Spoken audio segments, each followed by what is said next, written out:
Welcome to Get Big Out Loud Radio, where we explore living the complex, funny, and beautiful ride of life with me, Kari Knutson, and Dr. Pat on transformationtalkradio.com. Are your thoughts keeping you small?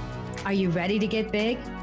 I will offer you ideas to transform what you are thinking into conscious action. Explore what is keeping you small and how to shift your behaviors in order to get big. Learn what is possible for you. Get ready to get big and live life out loud starting now.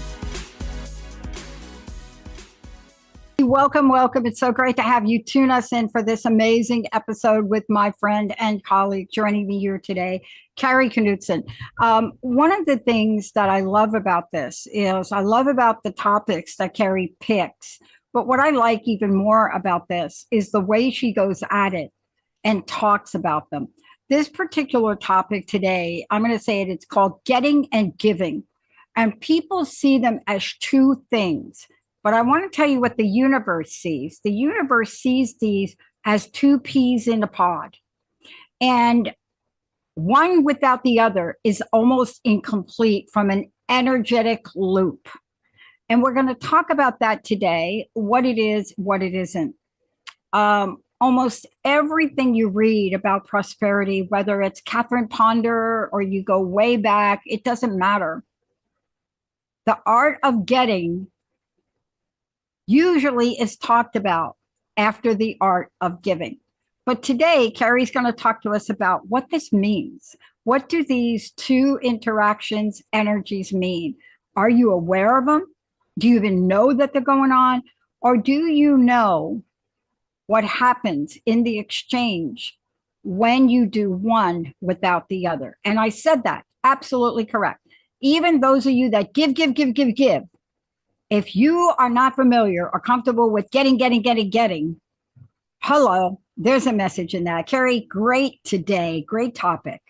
Thanks, Dr. Pat. Thanks for setting us up so well. I've been thinking about so much about the get-give paradigm lately and just how much interconnectedness is going on in the world. And that's why I wanted to bring it up, because I feel like bringing some consciousness to the idea of the interplay we all have with each other, how we serve and are served by each other in ways small and large, that when we think about, especially what you said, like you really can't have one without the other. And that when we start thinking about how we play a role in that and our part, it can be really powerful. So that's why I wanted to bring it up today. Yeah. I mean, let's talk about it on any given day, right? On any given day, there are a number of transactions that happen. Look, in the academic world, there's something called exchange theory. Do you believe people actually study that, like research that for like decades? They really do. But it's a really important thing. This topic for you, when you think about it, what is it that comes to the top of your mind that you're observing either is done or isn't done in the world? Well, when you think about this, again, idea of that, what I want to say is, let's go back to your idea of going through any given day with someone, right? Like, let's go through any given day. Well, the things we take for granted just to get us out of our house, right? Just to get us where we need to go. Like, it's amazing the people that have contributed, seen and unseen. If you thought about like the groceries that you bought to have your breakfast, like not only did you go to the store, but someone delivered all those to the store. Someone kept so many more produce at a certain temperature so it would be good by the time you got it, right? Someone bagged them for you. So you brought them home. The whole idea of like just eating breakfast and the food, the farmers that produce the food to get it to you, and people that you'll never meet. Like when I eat raspberries, sometimes I'm like, who picked these? Where do they come from? They're so delicious. To get them into my house took a lot of people, a lot of energy, a lot of interconnectedness. And we just take for granted how many people serve us in our lives. And that's when I think about too, once I eat my breakfast and get out of the house with my kids, dropping them off at the school, imagining all the people that have come together to serve at that school today, from the person doing the crosswalk to the person running the admin meeting to the person making the copies for someone and getting the supplies, the person teaching in the classroom. I won't have any direct contact with those people during the day, but my kids will. And then how my kids come home is directly impacted by how they felt about what happened there today. And I just keep thinking the fact that people show up, sure, to do their jobs, like we all have jobs that may do that, but it's the fact that we are in service in the work that we do, no matter what I feel like, if it's an esteemed job or not, we all are in service. And when you start again to get conscious of, to just go through your daily life, how many things had to happen to get you what you needed? Like, even I had to take my cat to the vet, and I thought of all the people, the x-ray technician, the person doing the billing, the assistant that came out and talked to me, the doctor that said, go fill this at the pharmacy, the pharmacist, the medicine that were there. And I just like, holy cow, we are all serving each other. And I feel that that's important to think, not just as a mental exercise, like mental gymnastics, but to become conscious of the ways that we are interconnected in a society that many times feels separate and stratified and disconnected. Yeah. I want to bring something up that I always have mixed emotions on, but I absolutely need to bring it up. We are now more interconnected and exchanging than ever in history. And thank you for internet. Al Gore created that, so he said, once upon a time, and then digital and social media. But our digital blueprint has enabled us now to be in more exchanges than we ever imagined. Mm-hmm. I mean, my generation had a sense of it, but certainly not. And all the generations after it, including Generation Zers, and every generation has a different view of it. However, it's not even an option today not to exchange. We live in a world that's driven by digital exchange. Mm-hmm. And well, when you think about the digital exchange and you think about, that's a lot around information too. Like, and sometimes I feel like we're getting connected because we have just so much information. But when you take it a step deeper, like, what do you do with that information? How do you connect with people? Do you really know them just because you're on their feed? Right. Like, so you have to think about the information we have. That is, we're bombarded with so much information that I think that sometimes it's hard to discern what's real and what's not, what kind of information we're getting. So we have to be really discerning. But I do think what's happening too with the digital age is that we're all being more vulnerable. Like, people, like, I'm even surprised how much people will follow me and be like, oh, I've seen you've been doing a lot of gigs now. People I don't know, but they'll be like, oh, I see you did. Or somebody was saying like, oh, I didn't know you had kids until I saw the post. I call it travel team when I travel with my kids. And now some random person who doesn't know my family knows I have kids, right? Because I put that out there. And I keep thinking of the information that we share with people. We are being, I don't know if it's vulnerable or if it's just more open about, you know, who we are and what we do, and having access to that as part of the information exchange. So everything in the world is teaming towards connection. Then why do we feel, some of us, more isolated or more alone, or like our contributions aren't valued, or we don't have something to give? That's the juxtaposition. That's why I wanted to bring it up too, because in a world that's teeming with connection, why do some of us feel isolated? Why do some people feel lonely? Why do some people feel less than, or just Yeah. So what you're bringing up, I love that you're bringing this up.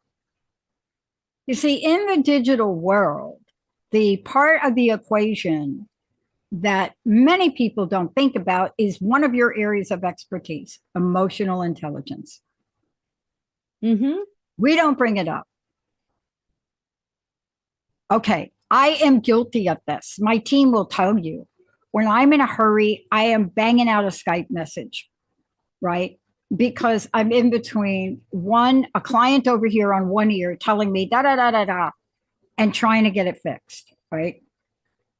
And so when you're in the middle of that, you don't slow down to say, dear Emily, do you think? No, we're like, hey, please make sure TTR is working. Something, right? Right. But yet I have a level of awareness that I know better. My concern is we're grooming a level of communication where we have people that don't know better. They don't know to stop and say, "Dear Emily, dear Sierra," or "Hi Sierra, hi Emily," right? You Mhm. know, blah blah blah, like that. We don't do that. And so what happens when we don't do that though, Kari? So let's go back to your question. Yeah, well, you're talking about, right, the niceties and the kindnesses and the humanizing of people. The Ooh, humanizing. And that part is so vital. And that's why when we recognize, I think in your situation you're talking about, like sometimes you do just have to be like, I need this done. And you just have to be direct. But if you're that way in your whole life without some of the niceties of the recognition of, hi, I see you, thought you're a person. Thank you for your service, right? Whatever you're doing for me, but like that I see you as more than a function, right? More than what your function is. And so that with emotional intelligence comes up a lot of times is, how are we self-aware about how we're interacting with others? And that's why I brought this topic up too, is because I feel like we take for granted and we other people in a way that we lose their humanness. We don't recognize the mailman is a person doing a job. He's a person doing a job, right? And so when my mail gets delivered, it's actually been sorted by somebody else, loaded in a truck by someone else, and then yeah. the last guy. And but you think, do we know our mailman's name? Do we know anything about them? And the craziest thing is, when I stayed home when my kids were little, I did get to know the mailman Yes. because I was home, right? So we'd like wait for Dan every day. When's Dan coming by? And then we'd share like a simple nicety, like, how you doing today? Thanks so much. Appreciate it. Or when we're getting out of the car, we're like, hey, no need to take it up the steps. We got it. Hope you stay cool today, or be sure to button up, or just something to connect it to a human being is doing the job. And that small connection, knowing his name, sharing a few little quips or whatever. He's like, oh, the baby's really growing, or whatever he said. I got upset when I thought he was off the route for a while because a new guy was coming, and I was like, where's Dan? He's like, he went on vacation. He'll be back. Right. Exactly. It's like the new person is like, okay, Dan's not even gone and they don't like me. Uh, Right. but but it's part of what you're saying is, and let's just talk about this for a minute because we are talking about giving and getting. That is the topic for today. And I want to say that this is a reoccurring theme in almost every part of psychology, but every part of also research. We don't call it giving and getting. Academic schools have a lot of names for it. I mentioned exchange theory. However, for 10 years, I studied psychological contracts, and they are at the top of the psychology, what do you want to call it, food chain for describing promises and obligations between two people and expectations. And it's interesting because your reaction is, where's Dan? Where is he? Right? Like what happened to him? Because you have an expectation, you have a concern. But in every day of our lives, we have to become more conscious about the reality of how we enter the energy zone of giving and getting. It is an energy zone. Psychological contracts are very easy. Big fancy word. I'm saying what they are, promises, right? Talk about the everyday reality and what we need to know to get better at this.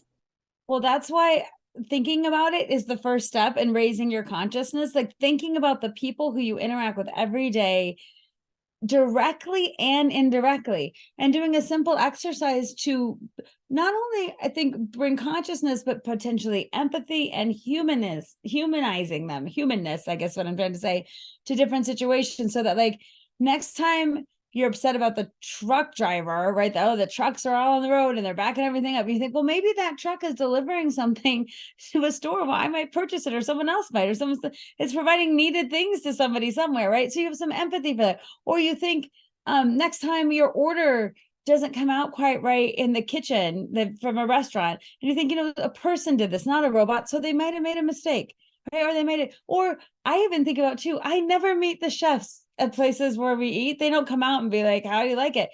We always tell the waitress to tell the chef, like, this was so amazing, right? And so making conscious connections between what you are getting in your day-to-day life and who is giving it to you is a first real step to thinking about not only other people serving you, but then having empathy for the humanness of it all. Because 99 times it will go right, and then the one time it goes wrong, we get all crazy about it.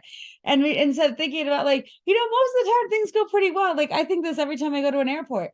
I literally, between the time I booked the ticket and got on a plane and get my luggage, how many people have helped make my flight happen pretty much on time? Pretty much, like, I'm just astounded by it. And it makes you feel more gratitude for the world and less judgment. And then once you start doing that, the other part is then how am I contributing to this?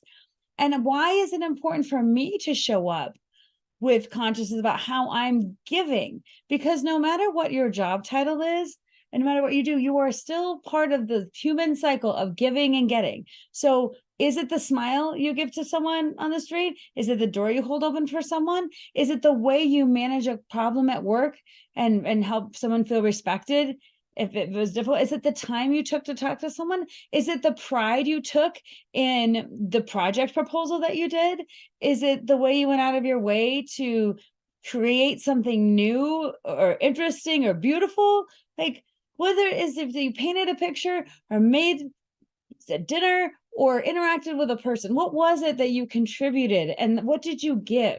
And so I feel like as you bring consciousness to your interactions and you not only to what you're getting first and be like, whoa, there's a lot of people helping me get through my life, then also how am I helping others? And that's a great way to feel about I'm part of this too. Like I have something to offer regardless of my job job. It's more about how you show up in the world. Oh, Dr. Pat, you're on mute.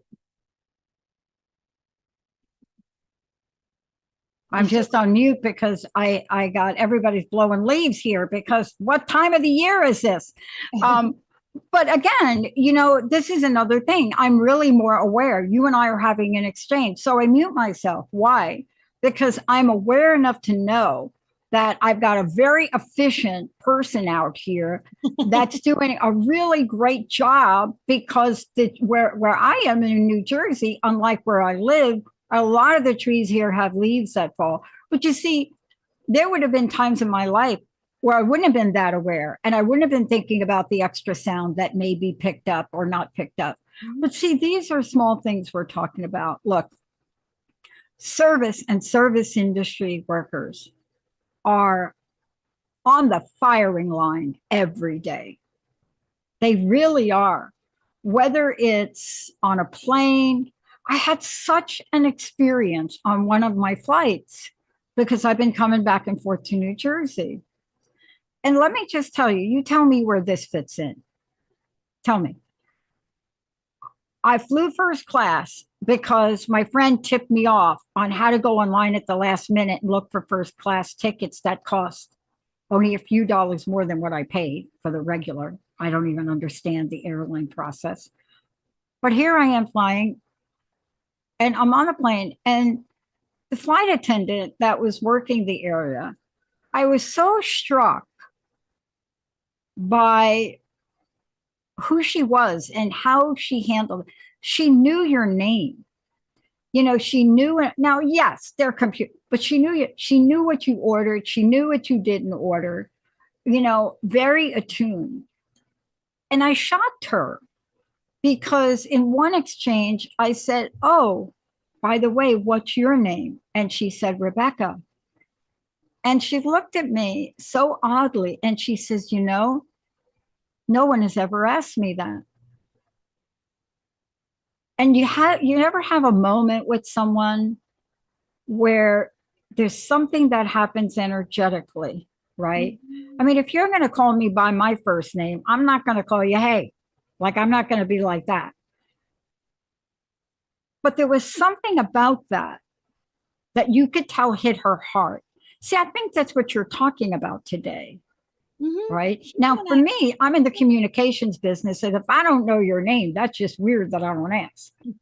Right now at ping pong, I got to ask them 100 times because I can't keep track of everybody.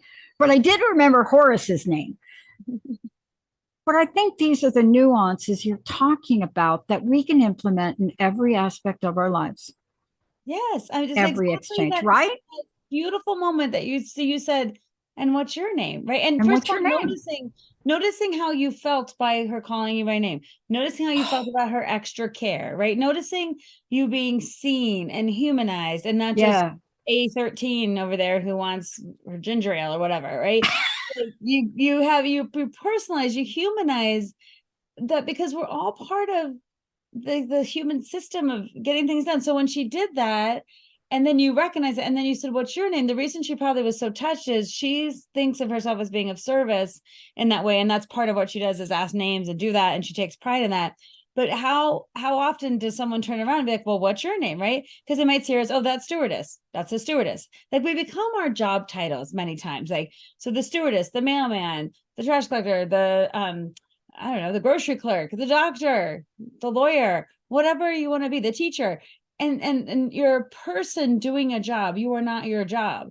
But we tend to treat people like their jobs, which is interesting, because sometimes that's why people, like, when you think about, would you call your doctor Joe? Hey, Joe. Or do you say, hey, Dr. So and so?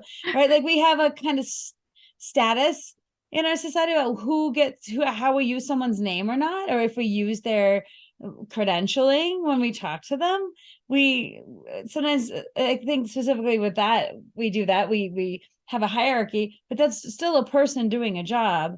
They are not their job, but we kind of, we other each other in society.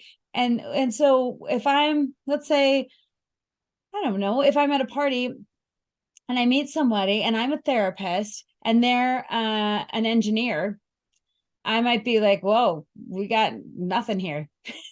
I got, I got nothing with science.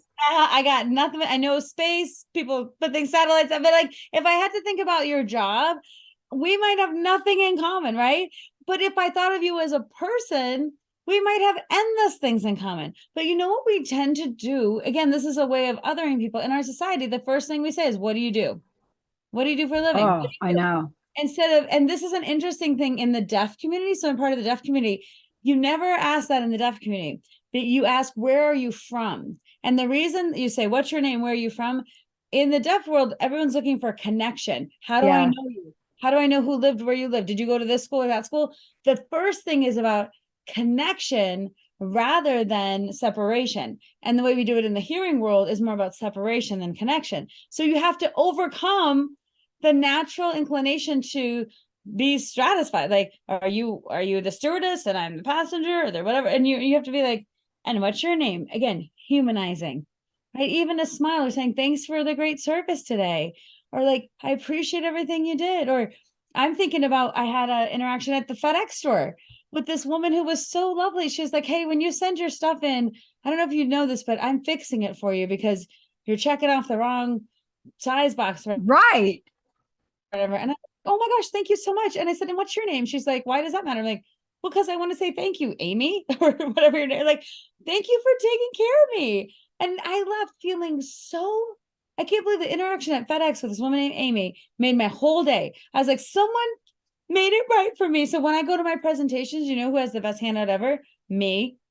And you know who helped make it? Amy. And you know who helped produce it? Linda, who like made it all beautiful, like, and all the things that went there. But I just thought about that interaction when she said, why does it matter? I was like, well, I'd like to say thank you to you. Like, thanks, Amy. Right. And so it's the small Yeah. things, like this, like my FedEx experience, humanizing people and recognizing we are not our jobs. We are people doing Yeah. jobs.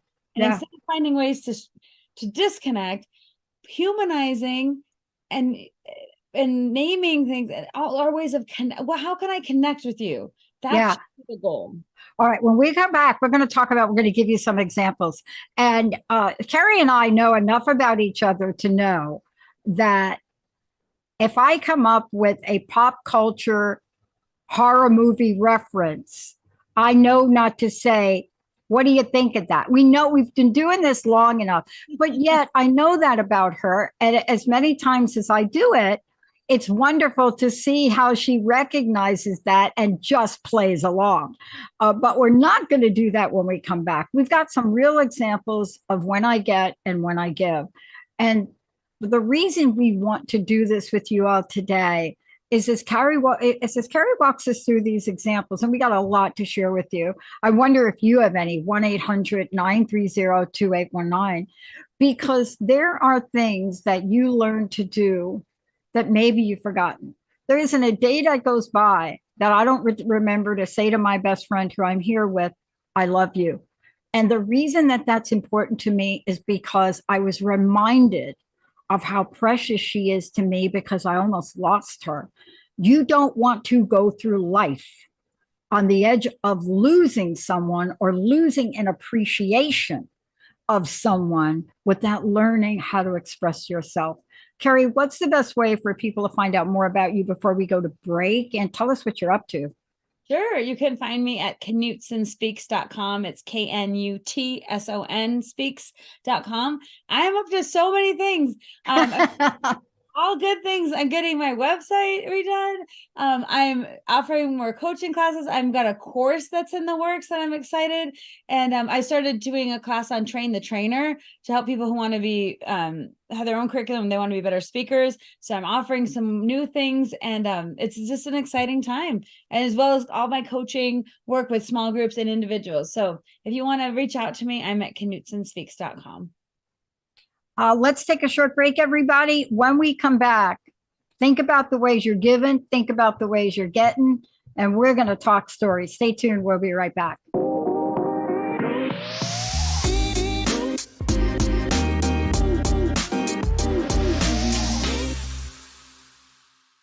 Hey, everybody, welcome back. Kari Knutson, Get Big Out Loud. We're talking about giving and getting. You know, giving, getting, giving, receiving. I like getting. I like the giving and getting. I like that. I like that energy because that's the way we subconsciously think about it before we get rolling here. Because I know we've got a bunch of examples we want to go over. Again, give out your website. How do people work with you? Not only do you coach people one-on-one, but you also coach them to speak. You know, there are things that you do that folks here may not know anything about. Yeah. So yeah, I do a lot of things. Well, first I started out just to take psychology off the couch and bring it to people as a speaker. And then from there, it evolved, and my topics grew from emotional intelligence, like conflict resolution, leadership, customer service, change management. So the topics just grew from there. And then people would say, well, can you help me individually? And so I started my coaching practice. And then people say, can you help me be a better speaker? And after giving hundreds of presentations a year, I'll give her between like 90 and 110 presentations in a year, virtual and in person. So I know a few things now that I haven't. And so then I started wanting to help people like, hey, don't make the same mistakes I did, or here's some tips or tools or ideas. And a lot of people just need to help with confidence and understanding how their minds work. So this all kind of tied in together really beautiful to the kinds of work I do, coaching people to help them be better public speakers, have more confidence. And also public speaking doesn't mean you're going to go give a keynote somewhere. It might mean you want to run a more effective meeting with your team. It might mean you want to show up with more confidence when you have to give your annual budget report. It doesn't have to be like you're giving a keynote of your life. So that's how my business has expanded over the years. Well, and part of this too is what we're talking about today is something that is really, it's a bit more than chit chat for you and me. I mean, I know for me, it's been extremely important to understand the dynamic of giving and getting, extremely important. And, you know, I say that because why has it become important to me? Because I understand the inequity sometimes of it, because a lot of my life was about that.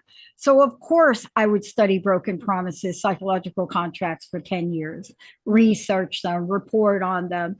I was fascinated by it, but I was even more fascinated by the anecdotal data, 1,200 pages of interview notes from people who talked about the exchange when it's positive and the exchange when it's not, you know, when it's not equitable, right? And that's part of what we're talking about today, but we don't have a frame of reference. So it's important if you could just walk us through some examples. Sure. Well, I have some here, my trusty phone that I like to remember everything. So like I'm going to give some shorter examples and some longer ones. All right. I want to give some like things that we think about, but then I want to tell you some ways I thought about in my own life. So anytime you take a class and you're learning from somebody, the give is like that knowledge, right? Like I want the knowledge. And then the give on your part is, can I be an attentive student? Can I take this information? Can I ask good questions? Like part of it is thinking about that exchange when someone's giving you information and you're getting it. How do you show up to receive that? So anytime you're taking any kind of class from someone, any sort of learning is going on, informal or formal, that is a really cool give-get moment when you think about it. Takes a student and a teacher, right, to make things happen. And part of the gratification process is being open to the give-get. And as adults, I tend to see adults that don't want to try new things because they're not going to be perfect at it. They don't know how it's all going to work out. They're not used to being new at something. So that if you do take a class as an adult, I always cheer people on because I'm like, way to go to be curious about yourself and look, and also be willing to be taught. Be willing to be taught by someone. And this is you can say this is a ridiculous example, and some people have no problem with this, but like when I see a blank canvas, I have like a mini panic attack because I don't know what to put on the canvas. I think I'm not a painter. I can't do it. I'm not good. And I have all these thoughts about, no one shamed me, but I've just never been an artist person. I've never been like, I'm going to get my paints out. I'm more like, what do you do with that brush? And why is that paint thicker? And like, it's not a natural medium for me to feel about creativity. But one of my friends was like, let's go to a paint and sip class and paint a picture. She wanted to do it for her birthday. And so I said, okay. And I thought about my experience there, just being a little bit open-minded to be taught. And the give of that session was someone who said, make a tree like this. Let me show you how to brush stroke it. Blend colors like this. I'll teach you. And then the give was like, I'm open.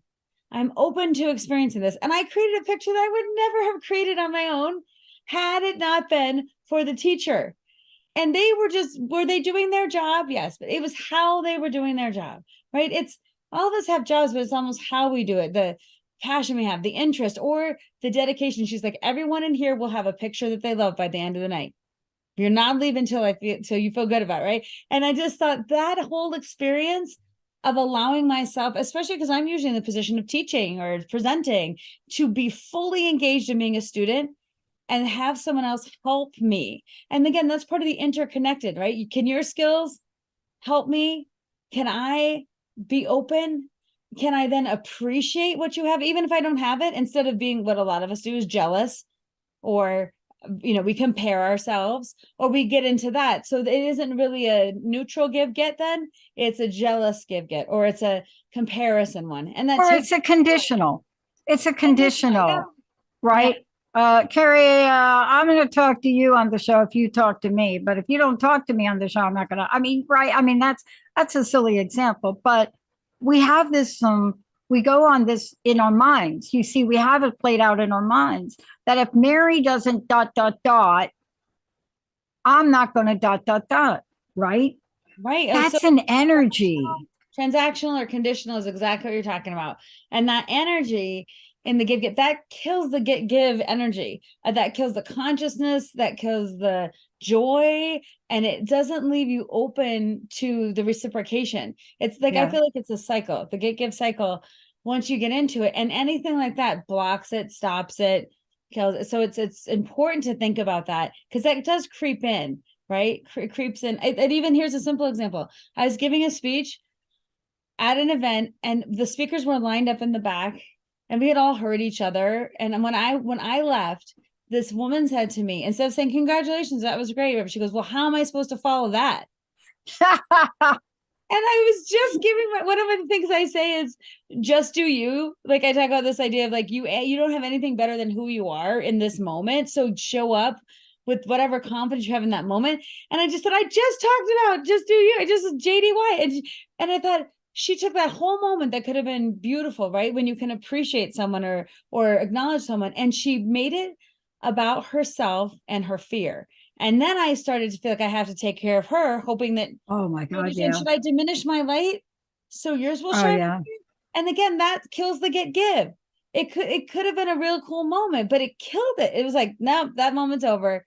And that kind of, well, how am I supposed to follow that? That jealousy that popped up, or that sarcasm even, or like, don't get too big because then the rest of us will have to do something. That's not what we're talking about here in the get give cycle. We're talking about something totally different that allows. Okay, so our next show is going to be on sarcasm. We have to do a whole show on it because I gotta tell you, sarcasm, right? It's one of those things that is so accepted, generally accepted in society. I mean, look at comedians, right? It is so accepted in society that we don't even understand it is an exchange in the giving and getting that appears not to be hurtful, but it is. Mm-hmm. Oh, right? Definitely. And that's why we have to pay attention as we start to see the get give cycle in action. Notice when it gets derailed. Notice when it's not with a true heart that you say congratulations to someone, or that, like, I'm really happy for you. And this is our human response. We get jealous. We compare. It's our human nature. Part of rising above it is using our conscious mind to be like, there's enough for all of us. And wherever I am in the process is where I am. And I'm glad for you. Right. Or I appreciate, well, good. But if I had gone to that art class and be like, I'll never be an artist, but you are. So no one should be. If I get, like, that would have been ridiculous. Right. But sometimes we do that in life, especially if we want something that someone else has, instead of being happy for them or hopeful, or like, I'm on my journey too. Like, that's the part of consciousness that will help us when those thoughts pop up, which they will. Yeah. Oh, I see you. I see what you're trying to do. You're trying to derail this. And this is part of abundance, acceptance, generosity, that kind of road we're trying to take over here, that sometimes we take a hard left turn into jealousy, comparison, overwhelm, not enough-ness, I'm broken, I don't have anything to offer. Like, that to me is a hard left. We don't want to go there. In sports, when I coached women in sports, I've coached people in ping pong, table tennis. I've coached people. One of the things I learned from my coach, and he would say this in he was from Ghana in Africa, and he had a beautiful accent, and he would say things: observe, don't compare. And because he knew me, he knew that the way I was going to learn was to observe. He observed. He was a master. He believed in vicarious learning. He said, I could tell you 5 different ways to do this, but watch me, watch my hand, watch this, right? But we live in a world that is so highly competitive. I mean, hello, shows where you have to keep up with the family because what they do is what we should do. And we're in this world where we're almost forgotten the lost art of observation. Einstein was brilliant at it. Now, what did he mean when he said, observe, don't compare? He's not saying don't compare your playing style. Don't compare yourself with another person and implement a judgment. Mm-hmm. And so what you're talking about is when we take giving and getting to a place where fear and doubt, anxiety can seep in and cloud our judgment of observation. There's nothing more cloudy than comparison and jealousy. Mm-hmm. Totally. That clouds it. And also I want to add to that, like, entitlement, thinking it has to be a certain way, and then being upset all the time if it's not. Like, I had an experience recently about something that I thought another thing that crushes that cycle. We were at a bed and breakfast for our anniversary, my husband and I were, and we were telling the innkeepers, thank you so much for this beautiful spot and the wonderful food and time away, and how it's kept us so nice. And this woman started getting weepy, and she goes, thanks for saying that. I'm like, well, are you okay? And she said, well, someone just complained that the bar of soap, wasn't located next to the tub or whatever. And she goes, it was the stupidest thing, but it really hurt me. Like, we do so much, and then they pick the one thing, or, like, to pick on, and then to, like, make a complaint about it. And I thought that's real entitlement there too, to feel like I'm going to use my power of someone who's generously trying to give. We're all trying to do the best we can most of the time, really. So, like, if you think about it, it has to be perfect, or it's nothing, or if it's not good, I don't have the bandwidth to, like, manage it, and I'm going to complain about it and make your day worse in the way that I'm doing it. He still could have complained about the soap, but not made it personal. He Yeah. could have not made her feel bad. And that's, again, our consciousness coming to play. How am I interacting with people? How am I being thoughtful about my critiques or my criticisms or my feedback? How am I not being entitled? But how am I not being judgy? That's another part of the cycle that we have to be careful about, because we are here to serve each other. But sometimes if the service isn't like what your perception of top notch, or even thinking, this is again about the mail, but for one of the days our mail came really late, like at 9, and we had a neighbor that was texted us all and be like, we're going to call and complain about the thing. And I was like, don't you think that he probably like had a rough day, or like something happened on the route, or like, could you wait a few more hours for your mail? Like, did you have to make it a thing? And I just thought, like, why do we do that? Instead of being, I hope he's okay. And oh my gosh, you stayed late to deliver the mail at 9 instead of waiting till tomorrow, because that's how dedicated you're. So like, it's how you choose to see that. Complain about it, or acknowledge what might not be going right and like figure out a way to move past it. Like, what are you going to do? Because you have a choice. And that's, again, the get give cycle. When it's going well, it goes well, but there's a bunch of things that can derail it pretty easily. Yeah. I mean, I want to ask you this one thing. I know this was on the radar for you to talk about today, but I think it's important to bring it back to this. It's seeing the interconnections in life, as I think how you stated it, seeing the interconnections of life and experience our part in it. That is such a beautiful, that has got to be a Kari Knutson quote that you pull out, right? That is a beautiful quote. Seeing the interconnectedness of life and experience our part in it. That is, Don Miguel wrote an entire book on that called The Four Agreements. And by the way, those Four Agreements, one of the best books I think ever written, and one of the hardest things to ever do. Right. Don Miguel. Thank you, Don Miguel, for that. Right. I mean, you can work on it, but one of them is don't take things personally. Right. But he's so right about that. But talk about what this means to see the interconnectedness of life. For me, it was Becca on Alaska Airlines. Great flight, great service, a lot of people on a plane, and very unexpected for me to get that to get on a time that I really needed it. Sure. And you don't know, that's the beautiful thing. And I would ask our listeners even to think about, when have you experienced the beauty of interconnectedness, at that moment of connection, of humanizing someone past their job title to how they were serving you or how you were serving them, like how you think about that. Like my thing was Amy at FedEx. And sometimes it's not even knowing someone's name. Like here's a reverse example. So I was giving a talk yesterday, and this woman came up to me, and my talk was on conflict resolution and effective communication. Okay. And at the end of the talk, she comes up to me with tears in her eyes, and she said, you have no idea how much I needed that today.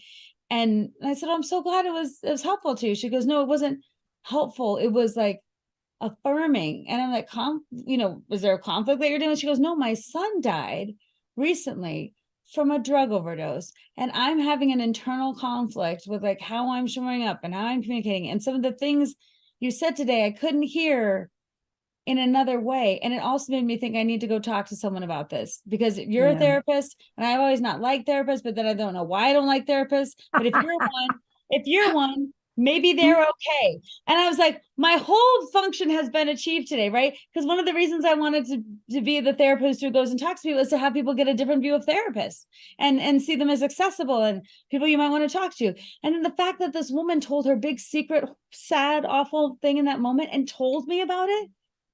She told me. And I thought my purpose of giving the presentation was, when I got out of bed, it's like, I'm going to give the best presentation I can. You never know how your words are going to land. And she said, thank you for taking the time to talk with me.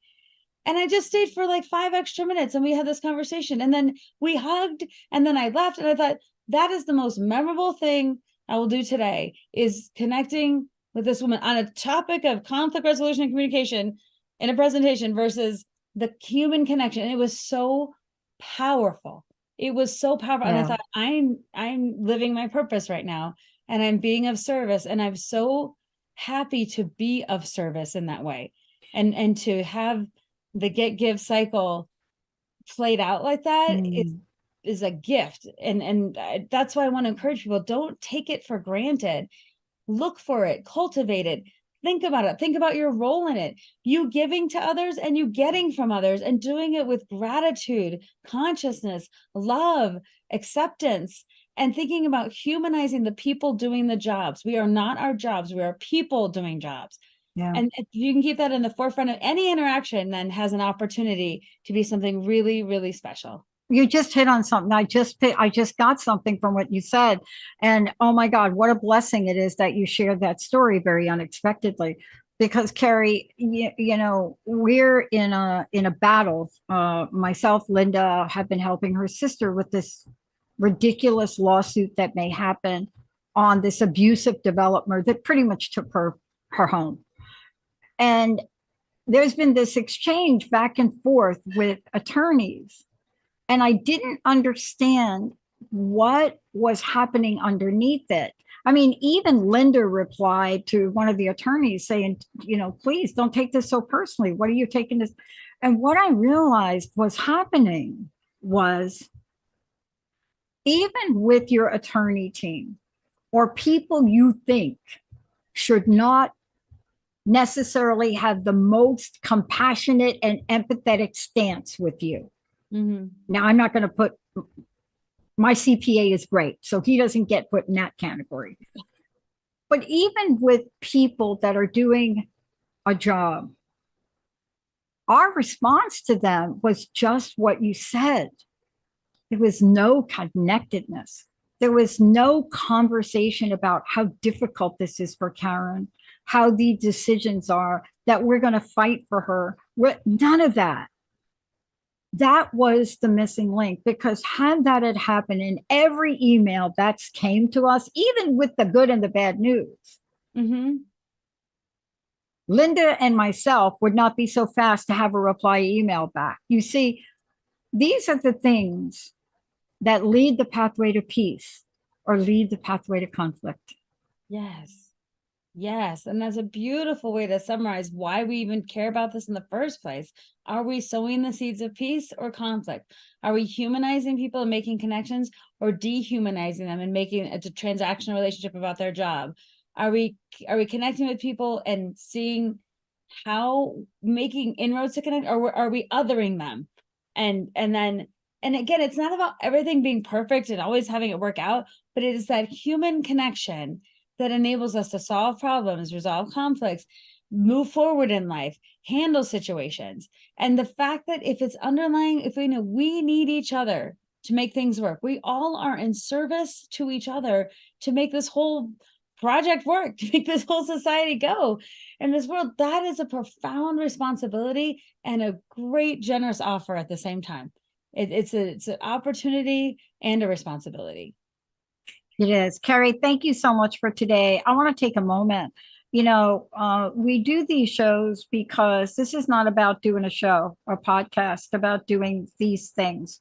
This is about having a conversation so we can all learn, we can up level our human side of ourselves. Mm-hmm. We can understand the nature of who we are, the nature of others. I mean, Get Big Out Loud is about that for you. And you don't just do a show like this, you take this message out in the world. What beautiful stories you shared today. I want to take a moment again for you to tell folks how they work with you on the many planes that you are out there, because the risk you took to go all in to your career, your purpose, and your passion is exemplary.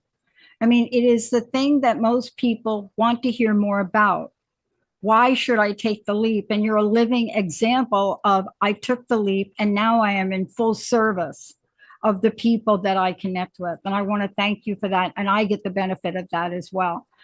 Please give people your website and your personal message. What would you like to leave us with today?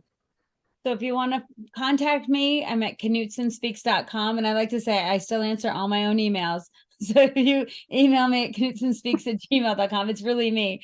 And I love to be in service of the need of the group, not necessarily like, here's the 5 things I speak on and how I do it. I was like, what do you need? How long a time do you have? What outcome do you want? How can we work together? I love that the world of speaking, consulting, and training is all about being in service and collaborating with other people. So that's one of the things. And I feel like, to your point, yesterday's interaction, the talk was the talk, but the interaction with that woman like was the completion of the give get cycle for me in a way that was so profound and beautiful. And the way that if I wasn't thinking consciously of that, that might have been like, oh, that lady was sad and I maybe made her feel better and I hope it's okay. But it felt like I really gave something and then she really gave it back. And like, we did this. And I thought that's what I want my purpose to be. And that's why I want to be fully conscious of my involvement in the get give cycle and how I'm contributing or detracting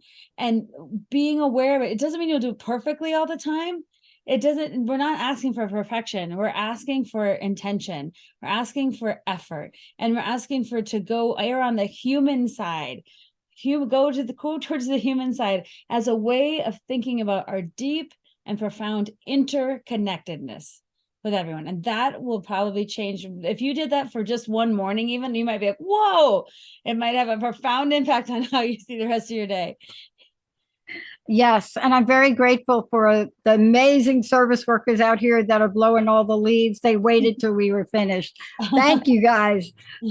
Kari, one more time, give out your website, and thank you for a great show.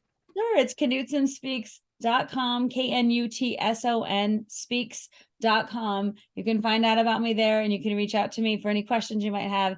And then just my little closing, I want to say thank you. One of the examples, like when I wrote down, like, how does my podcast get produced? I don't know, by how many people touch this podcast so that when I look up on Spotify, oh, check out Spotify, my picture's up there. It looks good. It has the little blurb. So I just want to say, for all the things I don't know behind the scenes at Transformation Talk Radio, I am so grateful to everyone there. Thank you for your service to me and to people who get to hear this message because of the work you do in front of the camera and behind, in front of the mic and behind. And we had 2 different producers today. Yay for Emily and Sierra. Hey, everybody. Thank you so much for tuning us in, turning us on. We'll see you next time. You have been listening to Get Big Out Loud Radio, where we explore the complex, funny, and beautiful ride of life with me, Kari Knutson, joining Dr. Pat live every second Monday at 10 a.m. Pacific on TransformationTalkRadio.com. I will help you to know which thoughts are keeping you small in order for you to get big. Get big and live your life out loud. For more information, visit KnutsonSpeaks.com.